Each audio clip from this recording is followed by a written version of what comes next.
Sure. Yeah. Well, horror and me thinking it shouldn't be its own genre, really. It should just be things you sprinkle in. Leads me to a film that looks like it has a lot of horror elements, and I think works best when it does. Batman, the Batman, rather, The Batman. with Arpats and others. That's, doing a really creepy Joker, a really creepy Riddler story. And I'm excited. I'm excited for that. And do you know why I'm excited? Why are you excited, Garrett? Because Batman doesn't kill. I knew you were going to bring this up after I brought up the comments in your live stream, right? Yeah, well, here's the thing. It's not through some, like, weird moralistic thing that I think he shouldn't kill. I think he shouldn't kill because it's not interesting if he does. Like, the whole point of him is that he's supposed to be, in his mind, moralistically kind of superior to everyone else, but also not at all at the same time. Yeah. And he shouldn't kill, because that's what every single Batman story, good one, has always been about. You can't do the killing joke if he kills. You can't do just any of them. Hush, The Long Night, The Long Halloween. You can't do fucking anything because it's not good. And if he does kill, it's because he's gone mental, which is most of them. Like the Batman Who Laughs, or the Grim Knight, dumb shit like that, right? Yeah. And yeah, it irks me. I don't see how, because if you are making a story where he kills, like Justice League Batman and Batman versus Superman Batman. Yeah. What can he do? What does he do? Why is anyone in Arkham and not dead? Why does Commissioner Jim Gordon go, yes, Batman, the murderer, I'll be your friend. Let me put this signal that says, hey, someone needs a killing on my fucking roof. And the mayor's fine with it. It's cool. It's totally cool. That's just fucking weird. That's absolutely fucking batshit insane. You know what, though? I'm guessing this is like Ben Affleck Batman you're talking about, right? I like Ben Affleck as Batman, though. I think he looks great. I think he does a good job. I just think if he was given a story where he doesn't kill, that would be great. You know what, though? I honestly didn't mind that part of the character, because the way I looked at the character is, and I agree with you for the most part, like, if we had a say we had a version of Batman in the comics now and he killed all the time, you're right, it wouldn't be that interesting unless they really found a good way about it. I think with Ben Affleck's one, it's not necessarily a case he's going out there with the intent to kill. The whole point of this is meant to be a grizzled Batman who's already been through a lot of shit, and he's kind of going at the role with reckless abandon in a way. Like obviously one of the big scenes is when he's driving the Batmobile and he very obviously flips a henchman car and it goes into a fireball. So like, well, yeah, the dead. Oh, he just kills many people in the dead. I just don't think it's him necessarily saying, oh, I'm going out there and I'm going to just kill all the criminals. I think it's just because he's so grizzled and war-torn, he's kind of going at things with a bit more recklessly and a bit more aggressively, which is why it's happening. I don't think you get to do a grizzled Batman without telling me anything about it. What you've given me is a potentially dead Robin, right? With the dead Robin suit. Which is like, but that's all you kind of need. That was I don't think it is. I don't think it is, because Joker is still alive. Joker is still alive. Why is Joker still alive? Why doesn't he kill him in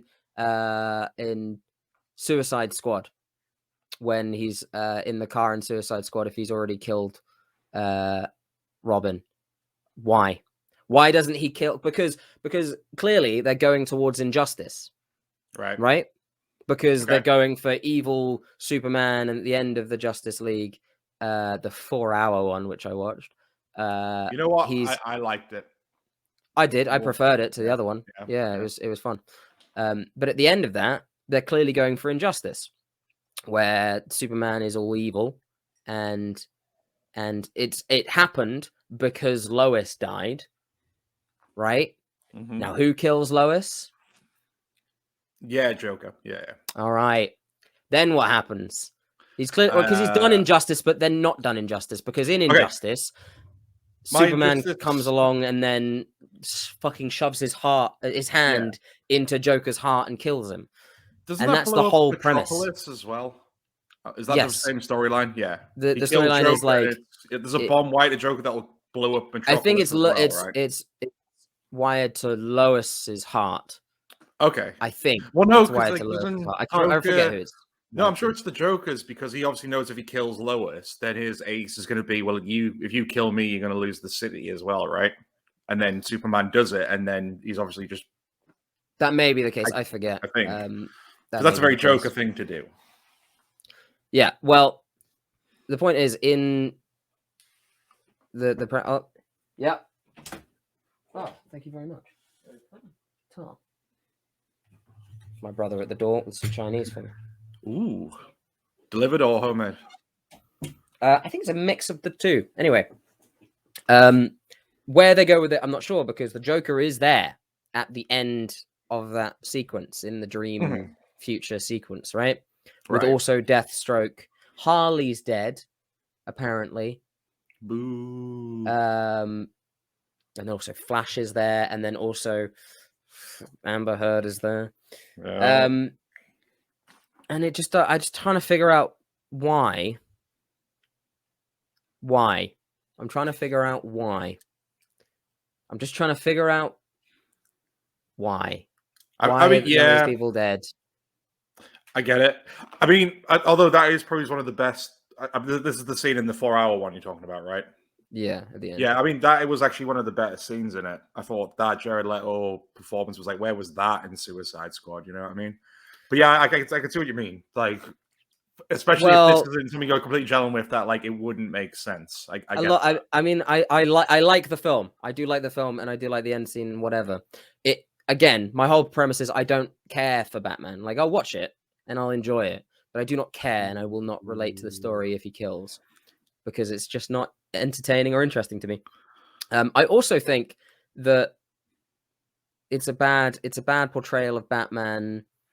In the, I mean, hell, you have that bit with Deadshot where he just like, Deadshot's like, not in front of my kid, and then Batman's like, I don't give a shit, fuck you, and then just does it. That's not very Batman. That has never been Batman. There's a whole point where Shazam in like everyone realizes he's 10 years old in the Justice League, and everyone's like, well, we gotta fucking get him out, and Batman's like, now hold on, now hold on, all right, now hold on, guys, let's hear him out, because he you know, he's crazy and makes kids fight, but like moralistically, yes, he should probably kill like Joker here and there, but he doesn't, and that's what's fucking interesting because he's mental. Okay. I mean, I think when it comes down to it, see, for me, like, because I love reading the comics, I'm all for different inventions and reinventions and iterations of Batman. I am with you in that, unless it's done in a specific way, I wouldn't want one that's just strictly going out and killing people all the time. But I still kind of stand by. I still find the Ben Affleck one interesting, even though he does blatantly kill people. Sure. Killing. I really like his portrayal. I think he looks great. I think the costume is really good. He's fine. He's a great Bruce Wayne. Absolutely fine. I think that the material is not there. And it was the same case. The allegory I'd make for a Marvel character is Spider-Man. Imagine if Spider-Man killed. Like, can you imagine a Spider-Man that kills? Seriously?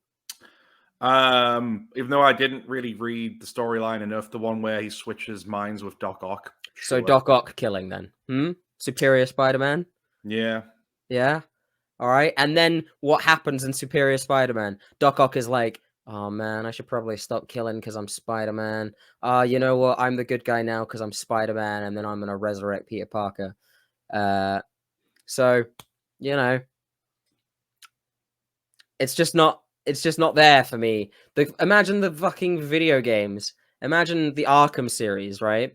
If you just killed. It would. Can you? How does Red Hood exist? when a Batman kills?